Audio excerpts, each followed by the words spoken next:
Damos gracias al Señor por un domingo más en su presencia. Personalmente doy gracias al Señor porque ya tengo mi voz mucho más recuperada. El domingo pasado el pastor pudo llevar a cabo el mensaje, también estaba agripado, pero con mejor voz que yo. Y ahora sí puedo compartir y exponer la palabra del Señor con más libertad. Mi garganta sé que hoy día me acompaña. Y damos gracias al Señor porque Dios ha sido bueno. No ha sido una semana fácil, especialmente para nosotros los pastores. Hemos recibido bastantes noticias difíciles, pero creo que cuando más las aguas están agitadas es porque se viene la gloria de Dios. Soy un convencido de que el enemigo pega patadas en el aire cuando ve que Dios algo está haciendo. Y me lo confirmaba justamente el sermón de hoy. No sé si te has dado cuenta, amado hermano, de que el Señor nos viene hablando duro, nos viene reprendiendo. Y cuando el Señor nos habla de esa manera es porque algo quiere corregir en nosotros para traer lluvias de bendición. Y cuando hablamos de lluvia de bendición, hermano, no quiero que pienses que tu billetera se está preparando para ser llenada o tu familia para ser prosperada. Dios quiere algo hacer en tu corazón. Obviamente la palabra dice que Dios prospera, que Dios bendice, que Dios sana, pero Dios primero restaura, Dios primero liberta, Dios primero transforma y luego viene lo demás. La palabra de Dios es muy categórica en decir, buscad primeramente el reino de Dios y su justicia y todas las demás cosas vienen después, vienen por añadidura. Dios las añade, las agrega a lo importante, que es el reino de Dios y su justicia. Y hoy día tenemos la bendición de cerrar el capítulo 2 del libro de Colosenses. Que la verdad Pablo lo termina de una manera muy intensa, hablando sobre lo que el cristiano debe evitar. Y he titulado el mensaje del día de hoy como falsa religión. Y no sé si te has dado cuenta que hemos estado hablando los riesgos sobre predicar un falso evangelio. De hecho, el libro de Gálatas dice, si ustedes escuchan otro evangelio que no es este, y el que lo dice o el que lo anuncia sea maldito o anatema. Es categórico Dios en que tengamos cuidado en predicar algo que no es a Cristo. O incluso el Señor nos ha hablado que quizás hemos construido a un Dios que no es el verdadero Dios. Hemos hecho a Jesús a nuestra imagen y semejanza. Hemos construido a un Dios que no es el Dios bíblico. Inclusive me sorprende muchas veces cuando en estas entrevistas que se hacen a través de redes sociales y aparecen ahí videos en Instagram o en YouTube y le preguntan a las personas, ¿cómo te imaginas a Dios? Por lo general, la mayoría responde, me imagino a Dios como un viejo mañoso, con una larga barba blanca, sus cabellos blancos, sentado en algún lugar molesto y enojado con el mundo. No sé si alguna vez has escuchado algo así, pero esa es la imagen colectiva que hoy día el mundo tiene de Dios. Hoy día ven a un Dios castigador, si es que existe Dios para algunos. Un Dios violento, un Dios agresivo, un Dios que pareciera que siempre está enojado con el mundo. Y quizás, solo quizás, a veces nosotros mismos hemos imaginado que Dios es así. ¿Alguna vez te has preguntado, Dios, ¿por qué permites que pase esto? Dios, ¿por qué permites de que yo sufra tantas dificultades? Incluso está esa frase popular, tan popular, el Señor da las peores batallas a sus mejores guerreros. Y creemos que somos los grandes guerreros de Dios, que Dios me las manda todas a mí porque yo soy valiente, aguerrido, yo me la puedo. La verdad es que no es así. Muchas de las cosas que experimentamos en nuestra vida no son más que consecuencias de nuestras decisiones. Y otras sí forjan nuestro carácter. Pero creemos en esa promesa de Dios que dice que los que amamos a Dios, todas las cosas nos ayudan a nuestro bien. Y creemos que lo que vivimos, que lo experimentamos, que lo que Dios permite en nuestras vidas, forma y moldea nuestro carácter. Y Dios aún, aunque parezca malo, Dios lo usa para nuestro bien. Hemos hablado sobre los peligros de las falsas doctrinas, de lo que implicó para la iglesia de Colosa enseñanzas erradas, equivocadas y tergiversadas respecto al verdadero evangelio. Pero todas estas cosas, hermanos, concluyen o llegan a un punto en común, que es que todas estas cosas, estas realidades adornadas en la vida del cristiano, terminan decantando en una falsa religión. Y creo sí que muchos en la iglesia, no me refiero a esta congregación, sino que en la iglesia del Señor, han vivido muchos años una falsa religión. El mensaje que el Señor compartía el domingo antes pasado respecto justamente a la introducción de esta idea, era que el verdadero evangelio, la verdadera religión, se resumía en dos cosas. Y puedes volver a buscarla ya en el libro de Santiago, en el capítulo 1, verso 27. La verdadera religión es misericordia y santidad. En esas dos cosas se resume la verdadera religión. Pero hermano, incluso nosotros como cristianos podemos llegar a disfrazar la verdadera religión, es decir, la misericordia y la santidad, de tal manera que parezcan devoción a Dios, pero no lo sean. Y creemos que santidad a Dios incluso es incluir condiciones humanas. De hecho, el apóstol Pablo le habla justamente sobre esta preocupación a los colosenses. Y vamos a ir ahora al texto. Verso 20 del capítulo 2 del libro de Colosenses. Del 20 al 23 vamos a concluir este capítulo. Y dice así la palabra del Señor en el verso 20. Vuelvo a repetir, Colosenses capítulo 2, versos 20 al 23. Y dice así: pues si habéis muerto con Cristo en cuanto a los rudimentos del mundo, ¿por qué como si vivieseis en el mundo os sometéis a preceptos tales como no manejes, ni gustes, ni aun toques, en conformidad a mandamientos y doctrinas de hombre, cosas que todas se destruyen con el uso? Tales cosas tienen a la verdad cierta reputación de sabiduría en culto voluntario, en humildad y en duro trato del cuerpo, pero no tienen ningún valor alguno contra los apetitos de la carne. Amado Padre Celestial, Señor, tu palabra ya es bendita y te damos gracias por ella, Señor.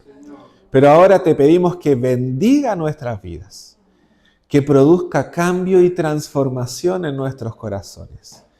Limpia, Señor, redarguye, cambia nuestras vidas. Señor, nos vienes hablando sobre esto ya por varias semanas. Y Señor, creo en mi corazón que esto apunta hacia una operación, una cirugía en nuestras vidas que quieres hacer, Señor. Quieres moldear a tu iglesia, a tu imagen y semejanza. Quieres cambiar, Señor, los rudimentos y malos hábitos que quizás hemos adquirido con el tiempo, de tal forma de presentarnos delante de ti como la iglesia gloriosa de Cristo. Sin manchas, Señor, sin ataduras, sin nada que se ponga adelante como un obstáculo para disfrutar al Rey. Señor, somos material dispuesto para ti, para que hagas tu buena obra en nosotros. Señor, usa mis palabras, usa mis pensamientos para poder transmitir a tu iglesia lo que está solo en tu corazón. Háblanos el día de hoy, Señor, para vivir una vida que te agrade. Gracias, Jesús. En el nombre de tu amado Hijo. Amén. Gracias, Dios.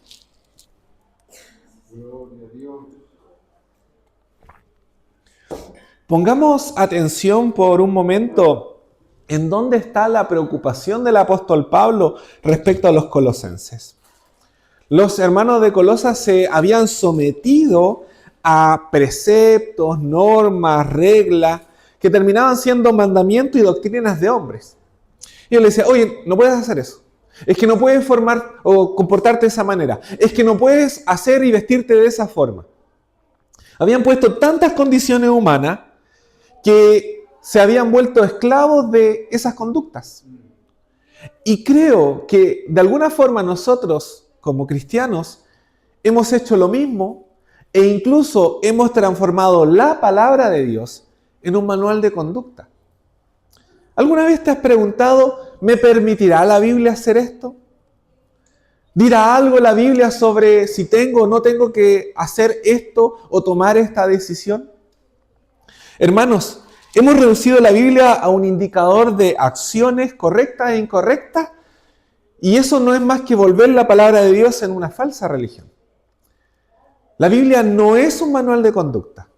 La Biblia es una invitación a ser como Cristo. La Biblia no te va a decir lo que tienes o lo que no tienes que hacer. De hecho, eso lleva hoy día a la disyuntiva o al debate de, no, es que el Antiguo Testamento decía esto, pero ahora ya no lo tengo que aplicar. O no, es que si vuelvo a hacer esto, que estaba en el Antiguo Testamento, entonces sí voy a agradar a Dios. Nos hemos vuelto muchas veces legalistas en cuanto a la interpretación de la palabra del Señor. Incluso hoy día sigue existiendo debate, por ejemplo, sobre ideas sobre el diezmo. ¿Por qué? Porque creemos o no creemos que es correcto según lo que dice el Antiguo Pacto o no. Y al menos yo veo un montón de expositores en redes sociales diciendo, no, yo estoy de acuerdo, no, yo estoy en contra. No, es que la Biblia dice que esto, porque el Antiguo Pacto... Hermanos, Pablo dice algo que es sumamente preciso sobre eso. No me voy a profundizar en el concepto del diezmo. Pero él dice, cada primer día de la semana, dé según lo que Dios le ha prosperado.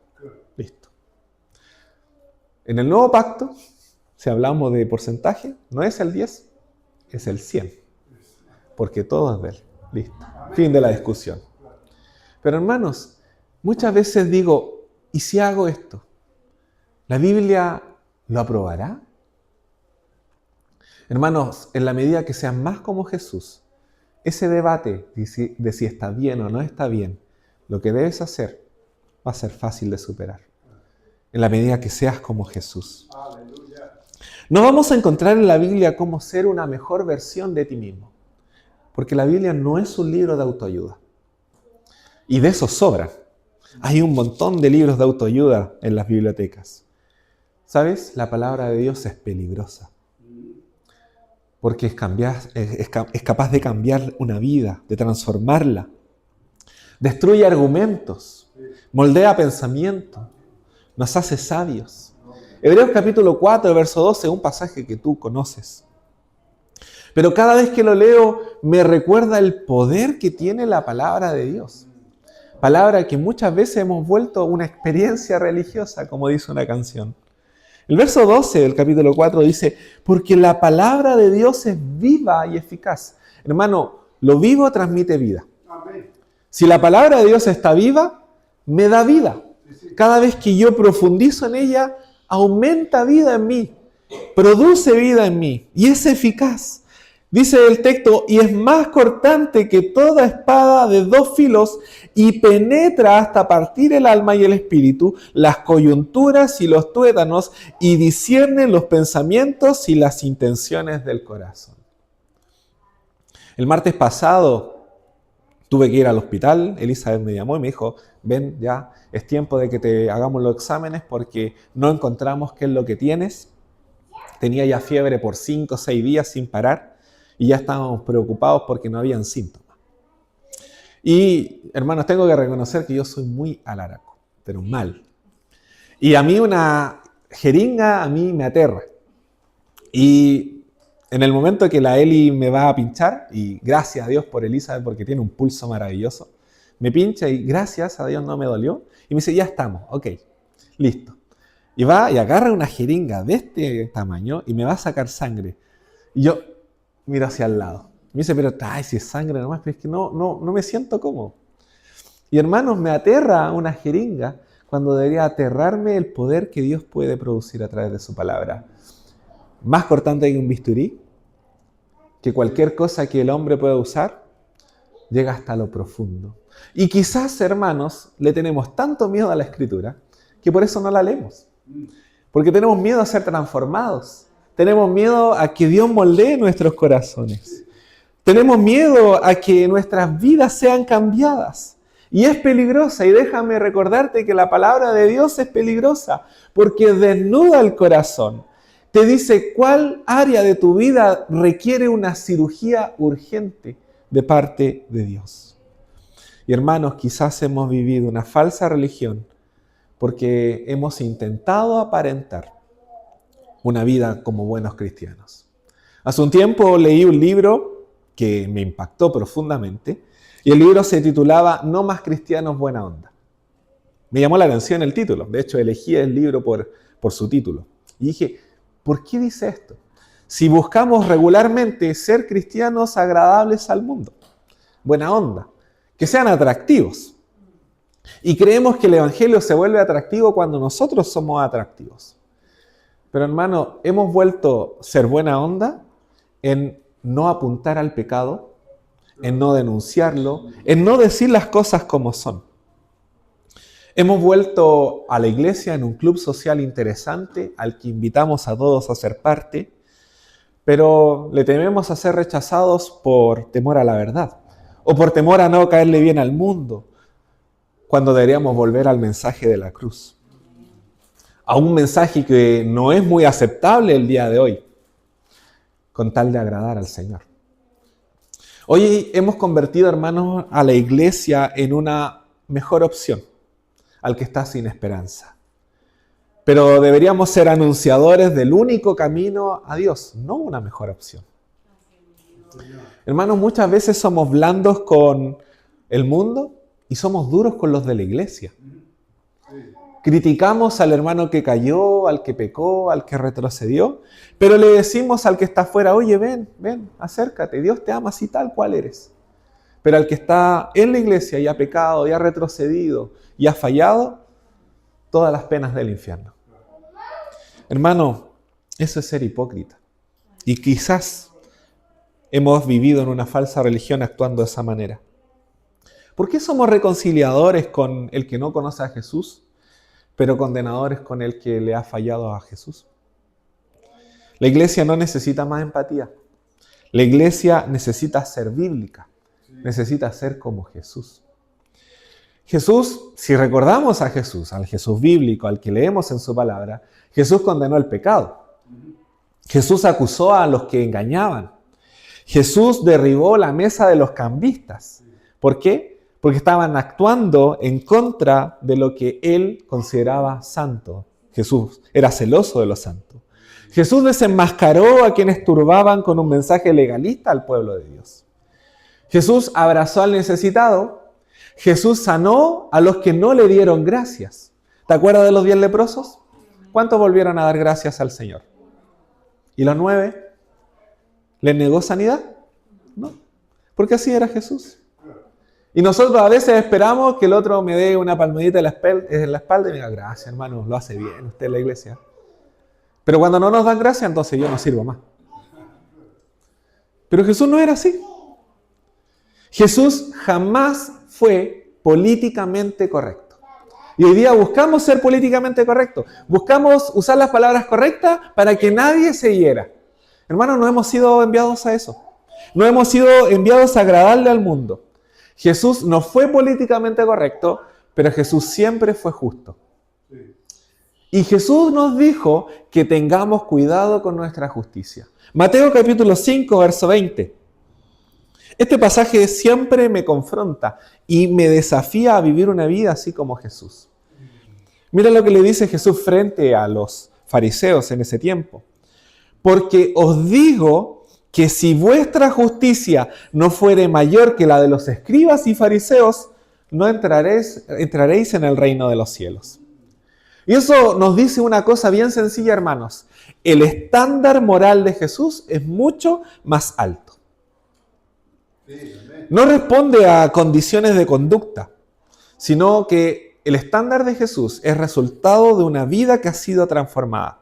De hecho, si vamos a los versículos siguientes, al verso 21 en adelante, en Mateo capítulo 5, vamos a poder darnos cuenta cómo Dios cambia el estándar moral de las personas a su propio estándar moral. Mira lo que dicen las primeras palabras del verso 21.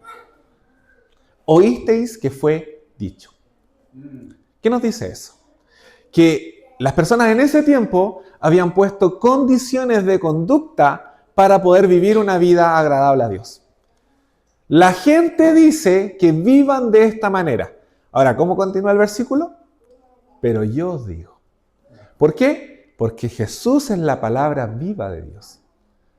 Lo que decía Jesús era lo que realmente tenían que hacer y vivir. ¿Cuántos de nosotros nos conducimos por lo que oísteis que fue dicho, pero no vivimos? Pero yo os digo, según lo que Jesús dice que hagamos o que vivamos. Jesús responde, yo os digo porque Él es la palabra de Dios. Ese es el estándar de Jesús. Él basa la conducta en amor, misericordia, pureza, convicción, fidelidad. De hecho, si sigues leyendo estos pasajes, te vas a dar cuenta que Dios habla sobre el legalismo, habla sobre el divorcio, habla sobre la vida familiar. Y el estándar de Jesús es este: vivir en amor, en justicia, en perfecta fidelidad. No actuamos de una manera porque es lo correcto. Vivimos el Evangelio y vivimos nuestra religión porque somos de Cristo y vivimos como Él vivió, en simple. Ahora volvamos a Colosenses capítulo 2, los versos 20 al 23. El apóstol Pablo recalca un concepto en estos pasajes que es la idea del valor. Lo que realmente vale, lo que realmente es importante. Y la palabra valor en el diccionario se define como un concepto multifacético que refiere a la cualidad, mérito, utilidad o importancia de algo o de alguien. Un valor o el valor abarca desde el precio monetario de una cosa o de un objeto hasta la fortaleza mental o la valentía para afrontar peligros y los principios éticos que guían el comportamiento humano, como la honestidad, el respeto. Pero los legalistas, los que habían agregado condiciones al verdadero evangelio, le daban valor, importancia o mérito a sus mandamientos, a sus doctrinas de hombres. Y Pablo lo refuta diciendo, estas cosas se destruyen con el uso. Es decir, mientras las practiques te vas a dar cuenta que no sirven de nada. De hecho, el verso 23 del capítulo 2 de Colosenses, en otra versión, dice, no se puede negar que son útiles. Es decir, que te digan cómo vivir pareciera útil, porque enseñan acerca de la conducta religiosa, la humildad y el dominio del cuerpo. Pero lo cierto es que no ayudan a combatir los malos deseos de nuestra naturaleza humana. Hermano, comportarte de una manera no te hace combatir con lo que luchas en tu corazón. Actuar de una manera no garantiza que puedas vencer aquello con lo que has luchado por tanto tiempo y que debe ser moldeado por Jesús. Hermano, actuar como un buen esposo o esposa no garantiza que puedas vencer quizás la lujuria o el adulterio que hay en tu corazón. A veces nos preocupamos de actuar de cierta manera, pero no vivir respecto a lo que agrada a Dios. Actuar como un buen hijo, por ejemplo, sacándote buenas notas o llegando a casa en el horario que te ponen tus padres, no te hace vencer quizás la desobediencia o los malos pensamientos que hay en tu corazón respecto a tus padres. Actuar no cambia la lucha que hay en el corazón. Por eso necesitamos ser moldeados por el Señor. Incluso 2 Timoteo 3, capítulo 3, verso 1 al 5, justamente habla el apóstol Pablo a Timoteo sobre cómo iban a ser muchos dentro de la iglesia en los posteriores tiempos. Y recalco esto, hermanos. Este pasaje no habla de los que están afuera, habla de los que están en la iglesia. Pablo le advierte a Timoteo de personas en la iglesia que iban a actuar de esta manera. A mí no me preocupan los que están afuera porque están afuera. Me preocupa que en la iglesia haya gente que actúe de esta manera. Y mira lo que le dice Pablo a Timoteo. También debes saber esto, que en los posteriores días vendrán tiempos peligrosos, porque habrán hombres amadores de sí mismos, avaros, vanagloriosos, soberbios, blasfemos, desobedientes a los padres, ingratos, impíos, sin afecto natural, implacables, calumniadores, intemperantes, crueles, aborrecedores de lo bueno, traidores, impetuosos, infatuados, amadores de los deleites, más que de Dios. Y mira esto, que tendrán apariencia de piedad, pero negarán la eficacia de ello. A esto se evita. Hermano, quizás tenemos apariencia de piedad, pero hay cosas en nuestro corazón con las que por mucho tiempo hemos luchado. y no hemos vencido, porque nunca le hemos hecho frente. Pablo se refiere a estas personas que están en la iglesia. Y quizás nosotros hemos actuado como algunas de ellas. Hermano, uno de los problemas de la falsa religión es reducir la obra de Satanás simplemente a tentarnos con pecados que son reprochables. Yo por muchos años pensé eso. Como si evitar ciertos pecados que sabemos que son malos nos va a hacer buenos cristianos. De hecho, la palabra de Dios respecto a Satanás dice en 1 Pedro 5:8, una verdad que quiero que hoy día analicemos por un momento porque es importante. El verso 8 del capítulo 5 es un consejo del apóstol Pedro que dice, sed sobrios. Eso se traduce como, quédate en vigilia, quédate atento. O hoy día, ponte vivo. Velad, porque vuestro adversario, el diablo, como león rugiente, anda alrededor buscando a quien devorar. ¿Cuántas veces has leído este pasaje? Yo un montón. ¿Cuál es la imagen que tienes de Satanás como león rugiente? A veces, en mi imaginativo, yo pensaba que la tentación de Satanás iba a venir como un fajo de billetes que me iba a lanzar y yo iba a tener que decidir si era correcto o no correcto devolverlo. Pero Satanás, hermano, no está empecinado en hacerte pecar. Y no es una herejía lo que estoy diciendo. ¿Sabes por qué? Porque si te arrepientes y vuelves al Señor, está todo zanjado. El negocio de Satanás es mucho más profundo que eso. Y déjame ilustrarte lo siguiente. Satanás es un muy buen negociador y le damos el mérito de eso. Es muy bueno negociando y negocia contigo todos los días y no te das cuenta. Negocia en permitirte que seas exitoso o que seas prosperado. Negocia contigo dándote la posibilidad de que eches raíces en tu iglesia y crezcas. Él negocia contigo en la posibilidad que te da incluso de servir al Señor dentro de la iglesia y formar parte de algún ministerio. ¿Y sabes cómo lo negocia? Haciendo que tú dejes de tener una relación con Dios, aún estando en la iglesia. El negocio más grande de Satanás es que tú no tengas comunión con Dios. Y hermano, ¿se puede pertenecer a la iglesia sin tener comunión con Dios? Sí, se puede. ¿Se puede servir a Dios sin tener comunión con Dios? Sí, se puede. ¿Se puede ser prosperado y tener una familia feliz sin tener comunión con Dios? Sí, se puede. Y eso es lo que quiere Satanás. Que no ores, que no leas, que no te humilles, que no vengas a la cruz de Cristo. Hermano, puedes estar cómodo en la iglesia, puedes estar años en la iglesia, puedes identificarte con tu iglesia, puedes ser útil en tu iglesia, puedes tener dones de Dios en tu iglesia y aún así no tener una comunión con Dios. Y eso es lo que más le interesa a Satanás. ¿Crees tú que Satanás está preocupado en que mientas? Eso no le interesa a él. A él le interesa que tú no tengas una relación con Dios que te va a llevar a mentir. ¿Tú crees que a Satanás le preocupa de que tú lances una canita al aire y engañes a alguien? No. Él quiere que tú no tengas una relación con Dios, porque en la medida que tengas una relación con Dios, no te va a interesar mirar hacia el lado. Eso es lo que a él le interesa. Y en eso él negocia contigo todos los días. Cuando tu celular es más importante que tomar tu Biblia y leer la palabra de Dios, le has dado el poder de negociar contigo. Hermano, lo que más le interesa a Satanás es que no tengas una relación con Dios. Quizás hasta puedas predicar de Jesús. Quizás hasta puedas testificar de Él. Quizás hasta puedas usar todos tus talentos, ponerlos todos a disposición de la iglesia. Pero si no tienes una relación con Jesús, estás viviendo una falsa religión.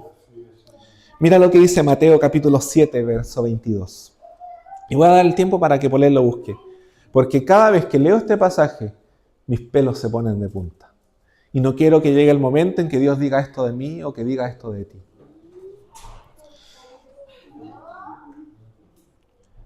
El verso 22 dice: muchos me dirán en aquel día: Señor, Señor, ¿No profetizamos en tu nombre y en tu nombre echamos fuera demonios y en tu nombre hicimos muchos milagros? Mira lo que os dirá en ese día el Señor. Y líbranos, Señor, de esto. Amén. Nunca os conocí, apartados de mí, hacedores de maldad. Y este mensaje hoy es para la iglesia, amada iglesia. Si no desarrollas una relación con Dios, te esperan estas palabras de Jesús. Y me aterra que Dios en algún día nos diga, nunca te conocí. Tú crees conocerme a mí, pero yo a ti no te conozco, no te he visto en ningún lado. No he tenido una relación contigo mientras oraba, porque apenas orabas. Dices conocerme, pero no sabes nada de mí porque no has leído mi palabra. Hermano, si no estás leyendo, si no estás orando, si no estás buscando a Jesús, vives una falsa religión. Y perdóname si esto te está doliendo el día de hoy, este mensaje llega a tu corazón profundamente. Y qué bueno que lo haga, porque Dios no quiere que vivas una falsa religión. No quiere que estés ocupando un espacio solamente en la iglesia. Él quiere que puedas tener comunión con Él. Esa es la verdadera religión. Si Dios te está hablando esto hoy, es porque aún estás a tiempo para volver a sus pies. Es porque aún Él te está dando una oportunidad para que le ofrezcas tiempo de calidad y puedas establecer con Él una verdadera relación que transforme tu vida. Y eso es lo que quiere Jesús. Aún estás a tiempo de dejar tu falsa religión o mi falsa religión y regresar al camino que Él construyó para nosotros. Una vez Pablo más nos advierte en el verso 23 de Colosenses, todas estas cosas a la verdad tienen reputación de sabiduría en culto voluntario. Creemos que lo que hacemos, hermanos, es bueno. En humildad, en duro trato del cuerpo, pero no tienen valor alguno contra los apetitos de la carne. ¿Sabes cómo vences a la carne? Andando en el Espíritu. Hermanos, creemos que vencemos la carne luchando contra la carne. No. Vencemos la carne buscando al Espíritu, andando en Él, buscando tener comunión con Dios. No se trata de otra cosa. Nunca vas a vencer los deseos de tu carne intentando cambiar tus hábitos o tus conductas. Eso es esfuerzo humano y los esfuerzos humanos no sirven. Tu vida solo va a cambiar cuando regreses a la cruz, cuando vuelques otra vez tu mirada al Salvador, cuando reconstruyas esa amistad que ha sido abandonada, cuando le ofrezcas a Jesús el tiempo de calidad que Él merece. Aleluya. Otra vez quiero recordarte que el negocio de Satanás es que no tengas una relación con Dios. Ahí radica la clave de su victoria, no en acciones humanas. Hermano, hoy día te vengo a predicar de que vuelvas a ser dependiente de Jesús. Regresa a los brazos del Padre. No sé si tú sientes en este momento que lo que Dios ha hablado a tu corazón justamente ha desnudado una falsa religión en ti. Yo por momentos sí siento que he vivido una falsa religión. Pero si Dios me habló esto a mí y te está hablando esto a ti es porque todavía hay oportunidad para volver a Él. Te invito, si sientes esto, a que pases adelante. El Señor me ha hablado que necesito ministrar tu vida. Si crees que tienes que volver a Él porque has vivido todo este tiempo buscando cómo agradar al Señor, pero por tus propios méritos, hermano, has perdido el tiempo. Hermano, has usado energía en vano, porque no se trata de eso, se trata solamente de tener una relación con Jesús y eso es lo que Él quiere contigo. Que vuelvas a buscarle, que vuelvas a orar, que vuelvas a leer la Biblia, que vuelvas a darle tiempo de calidad a Él. No se trata de nada más. Y vas a agradar al Señor y vas a vivir una vida que le agrada por el solo hecho de tener una relación con Dios, porque te va a motivar a hacer lo que agrada al corazón de Dios. No te esfuerces por agradar a Dios, esfuérzate por buscarlo y Él te va a llevar a agradarlo.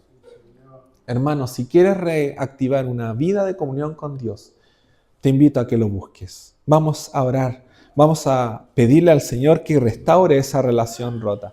Él algo quiere hacer en nosotros. Hermanos, esto que está pasando a nuestro alrededor, hermanos que están en enfermedad, que están padeciendo diferentes crisis, no es más que el intento de Satanás de desviarnos de lo que el Señor quiere hacer en nosotros.